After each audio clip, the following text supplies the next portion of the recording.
আমরা দেখছি ঢাকার যে রাজধানীর যে শাহবাগে এই মুহূর্তে যে আয়োজনটি চলছে সেটি হচ্ছে আওয়ামী লীগের রাজনীতি নিষিদ্ধের পরে এখানে যে উদযাপন এবং সাংস্কৃতিক অনুষ্ঠান সেগুলো কিন্তু এখানে হচ্ছে এবং আমরা দেখেছি যে এখানে ভুরিভোজের একটি আয়োজন হচ্ছে এবং যেখানে 2টি গরু এবং একটি খাসি জবাই করা হয়েছে। এরপরে সেগুলো আমরা খিচুড়ি রান্না করে মানুষকে খাওয়ানো হবে এবং এইখানে আমরা দেখছি যে অসংখ্য মানুষ কিন্তু এই অনুষ্ঠানে অংশ নিয়েছে এবং আমরা দেখছি যে এখানে কালচারাল অনুষ্ঠানও কিন্তু এখানে হচ্ছে, আমরা সেটিও দেখছি। আমরা দেখছি যে এই আজকে যে শাহবাগের এই আয়োজনটি মূলত আয়োজন করেছে এখানে 2টি সংগঠন, একটি হচ্ছে জুলাই রেভলিউশনারি অ্যালায়েন্স এবং আরেকটি হচ্ছে private university national association of Bangladesh PUNAB. এই 2টি সংগঠন এখানে এই আয়োজনটি করেছে। মূলত এই কর্মসূচির মূল প্রতীক মূলত হচ্ছে ফ্যাসিবাদ বিরোধী সংগ্রামের যে বিজয় হিসেবে আওয়ামী লীগের নিষিদ্ধ ঘোষণার প্রতীকী উদযাপন মূলত তারা এখানে করছে। আয়োজকরা 2টি গরু কুরবানি দিয়ে এই কর্মসূচির মাধ্যমে ফ্যাসিবাদ ও নিপীড়নের অবসানকে মূলত এখানে উদযাপন করছেন। অন্যান্য ধর্মাবলম্বীদের জন্য তারা একটি এখানে খাসি জবাই করেছেন, যেটির নাম তারা দিয়েছেন, আমরা দেখছি যে এখানে তারা যে নামটি দিয়েছেন সেটি হচ্ছে যে ওবায়দুল কাদেরের নামে তারা কাউয়া কাদের শব্দটিকে ব্যবহার করেছেন, যেটিকে তারা যে খাসিটিকে এখানে জবাই করা হয়েছে, যেটি অন্যান্য ধর্মাবলম্বী যারা গরু যাদের খাওয়ায় বিধিনিষেধ আছে তারা সেটি খাবেন। এবং আমরা যে বিষয়টি এখানে দেখছি যে তারা বলছেন যে এটি কোনো ধর্মীয় আনুষ্ঠানিকতা নয়, বরং প্রতীকী প্রতিবাদের একটি রূপ, যার মাধ্যমে তারা কর্তৃত্ববাদী শাসনের অবসান কামনা করেন। পুনাবের কেন্দ্রীয় নেতৃবৃন্দ তারা যে বক্তব্য বলছেন, তারা যে বলছেন পুনাব শুধু ফ্যাসিবাদ ও আগ্রাসনের বিরুদ্ধে শুধু নয়, আগামীর বাংলাদেশে পলিসি ডেভেলপমেন্টের জন্য কাজ করবে বলেও কিন্তু তারা বলছেন। এটি উল্লেখ করতে হয় যে পুনাবের অন্যান্য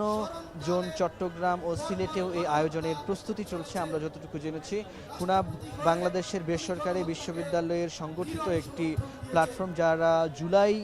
এর শুরু থেকে প্রতিটি আন্দোলনের সম্মুখ সারিতে অংশগ্রহণ করেছে এবং অন্যায়ের প্রতিবাদে বিভিন্ন সময় তারা বিভিন্ন কর্মসূচি কিন্তু তারা করেছেন এবং পুনাব আগামী দিনেও দেশের স্বার্থে এগিয়ে আসবে বলেও কিন্তু তারা এখানে বলছেন। এবং আমরা দেখছি যে আওয়ামী লীগ জুলাই গণ অভ্যুত্থানে যেভাবে করে গণহত্যা চালিয়েছে, সেই গণহত্যার প্রতিবাদে আমরা দেখেছি যে বাংলাদেশে জোরালোভাবে আওয়ামী লীগ নিষিদ্ধের দাবি ওঠে এবং আওয়ামী লীগ নিষিদ্ধের জন্যে এবং আমরা গত কয়েকদিনে যে আন্দোলন তীব্র থেকে তীব্রতর হয়েছিল, প্রধান উপদেষ্টার বাসভবন, রাষ্ট্রীয় অতিথি ভবন যমুনায় শিক্ষার্থীরা, ছাত্র জনতা সেখানে অবস্থান নেন এবং এরপরে কিন্তু সেখানে অংশ নেন বিভিন্ন রাজনৈতিক দলের নেতৃবৃন্দ, যারা ফ্যাসিবাদী আন্দোলনে যারা একসাথে আন্দোলন করেছে এরকম প্রত্যেকটি রাজনৈতিক দল। আমরা দেখেছি বাংলাদেশ ইসলামী ছাত্র শিবির, আমরা দেখেছি জামায়াতে ইসলামী সহ বিভিন্ন রাজনৈতিক দল, এনসিপি সহ যে রাজনৈতিক দল যারা রয়েছে, বিভিন্ন রাজনৈতিক দল কিন্তু সেখানে অংশ নেয় এবং এরপরে কিন্তু আমরা দেখেছি আওয়ামী লীগ এর রাজনৈতিক কার্যক্রম নিষিদ্ধের জন্য প্রজ্ঞাপন কিন্তু আজকেও জারি হয়েছে। আমরা দেখেছি এবং যেখানে আমরা দেখেছি আওয়ামী লীগ নিষিদ্ধের কার্যক্রমে আমরা দেখেছি তারা সব ধরনের রাজনৈতিক কার্যক্রম আওয়ামী লীগ বন্ধ রয়েছে এবং আন্তর্জাতিক অপরাধ ট্রাইব্যুনালে গণহত্যার বিচার শেষ না হওয়া পর্যন্ত আওয়ামী লীগ এবং এর সকল অঙ্গ সহযোগী সংগঠনের সহ যাবতীয় কার্যক্রম নিষিদ্ধ ঘোষণা করে প্রজ্ঞাপন জারি করা হয়েছে। এবং আমরা দেখছি যে গণমাধ্যম, অনলাইন ও সামাজিক যোগাযোগ মাধ্যমে যে কোনো ধরনের প্রচারণা, মিছিল সভা সমাবেশ সম্মেলন আয়োজন সহ যাবতীয় কর্মকাণ্ড কিন্তু নিষিদ্ধ ঘোষণা করা হয়েছে আওয়ামী লীগের। আমরা দেখছি যে এখানে বক্তারা যে বক্তব্য দিচ্ছেন তারা কিন্তু বলছেন যে আওয়ামী লীগকে শুধুমাত্র তাদের রাজনৈতিক কার্যক্রম বা এগুলোকে নিষিদ্ধ করলে হবে না, দল হিসেবেই আওয়ামী লীগের নিষিদ্ধের দাবি তারা কিন্তু এখান থেকে তুলছেন। এবং এখানে জুলাই মঞ্চের ব্যানারে যে জুলাই মঞ্চেও কিন্তু এখানে এই কর্মসূচিতে অংশ নিয়েছেন, তারাও কিন্তু একই কথা বলছেন। এবং এখানে আমরা যে সাধারণ ছাত্র জনতা তারাও এখানে অংশ নিয়েছেন এবং আজকে যে ভুরিভোজ কুরবানি মানে গরু এবং ছাগল এখানে জবাই করে খাসি